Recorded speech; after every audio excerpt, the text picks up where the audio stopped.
Halo peserta Sekolah Kader Pengawasan Partisipatif. Selamat Anda sampai pada materi ini, materi tentang pemilu dan pemilihan kepala daerah. Materi ini adalah materi paling dasar dari kurikulum Sekolah Kader Pengawasan Partisipatif yang diselenggarakan oleh Bawaslu. Pertama-tama, saya memberitahu Anda bahwa tagline Bawaslu itu bersama rakyat awasi pemilu, bersama Bawaslu tegakkan keadilan pemilu. Anda sudah tahu ya? Oke, kita lanjut kalau begitu. Pada kesempatan kali ini saya akan menguraikan dua hal. Pertama tentang demokrasi, dan kedua tentang pemilu atau pemilihan itu sendiri. Demokrasi berasal dari bahasa Yunani, yaitu demos, yang berarti rakyat, dan kratos, yang berarti daulat atau berdaulat. Jadi secara sederhana, demokrasi berarti rakyat berdaulat. Di Indonesia kita mengenal demokrasi Pancasila. Memang, dalam teks Pancasila, kita tidak menemukan kata-kata demokrasi. Tetapi, nilai-nilai demokrasi terkandung di dalam Pancasila itu sendiri. Mari kita lihat sila keempat. Kerakyatan yang dipimpin oleh hikmat kebijaksanaan dalam permusyawaratan perwakilan. Di sana ada ciri kerakyatan, di sana ada ciri hikmat kebijaksanaan, dan di sana ada ciri permusyawaratan perwakilan. Apa yang bisa kita tarik dari situ? Ternyata ciri dari sila keempat ini merupakan cerminan utuh dari demokrasi itu sendiri. Apa itu? Kedaulatan rakyat atau rakyat yang berdaulat. Tentu saja melalui mekanisme-mekanisme yang diatur lebih detail. Nah, sekarang bagaimana mengejawantahkan kedaulatan rakyat itu? Atau bagaimana bentuk nyata dari kedaulatan rakyat itu dikembalikan kepada rakyat?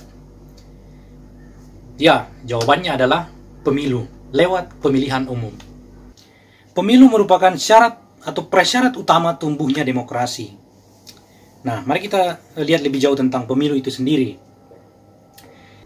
Pemilu adalah sarana pelaksanaan kedaulatan rakyat untuk memilih jabatan-jabatan pemerintahan, baik legislatif maupun eksekutif. Berdasarkan konstitusi kita, pemilih dilaksanakan untuk memilih setidaknya 4 jabatan dalam pemerintahan kita. Yaitu pertama, presiden dan wakil presiden. Kedua, Dewan Perwakilan Rakyat atau DPR. Ketiga, Dewan Perwakilan Daerah atau DPD. Dan yang keempat, Dewan Perwakilan Rakyat Daerah atau DPRD. Pemilihan jabatan-jabatan pemerintahan tadi disebutkan secara tegas di dalam pasal 22E ayat 2 Undang-Undang Dasar Negara Republik Indonesia tahun 1945. Di sana dikatakan, pemilihan umum diselenggarakan untuk memilih anggota Dewan Perwakilan Rakyat, Dewan Perwakilan Daerah, Presiden dan Wakil Presiden, dan Dewan Perwakilan Rakyat Daerah.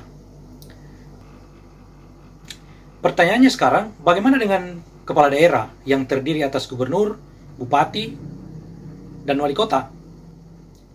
Ternyata, frasa dipilih secara demokratis dalam Undang-Undang Dasar itu dimaknai dipilih melalui pemilihan secara langsung.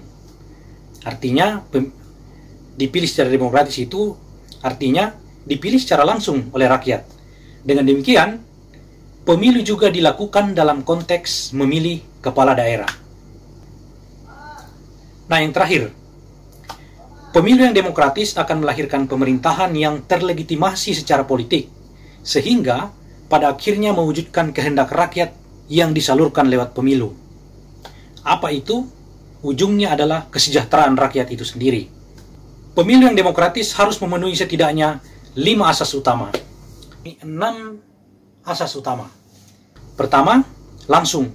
Langsung artinya setiap warga negara langsung memberikan suaranya. Jadi, dalam hal ini tidak dapat diwakili. Langsung artinya setiap warga negara atau setiap pemilih langsung memberikan suaranya di tempat pemungutan suara. Yang kedua, umum. Umum artinya pemilu itu dilaksanakan secara umum. Atau dengan kata lain, tidak ada kelompok masyarakat atau kelompok warga negara yang dikhususkan dalam konteks pemilihan umum tadi. Asas ketiga adalah bebas. Bebas artinya setiap pemilih bebas untuk memberikan suaranya tanpa intervensi dari pihak manapun. Asas keempat, rahasia. Rahasia artinya pilihan pemilih atau warga negara dalam pemilu itu dijamin kerahasiaannya, tidak dapat diketahui atau tidak boleh diketahui oleh pihak manapun juga. Kelima, jujur. Artinya pelaksanaan pemilu harus dilaksanakan secara jujur berdasarkan ketentuan peraturan perundang-undangan yang berlaku atau dibuat khusus untuk itu. Keenam, adil.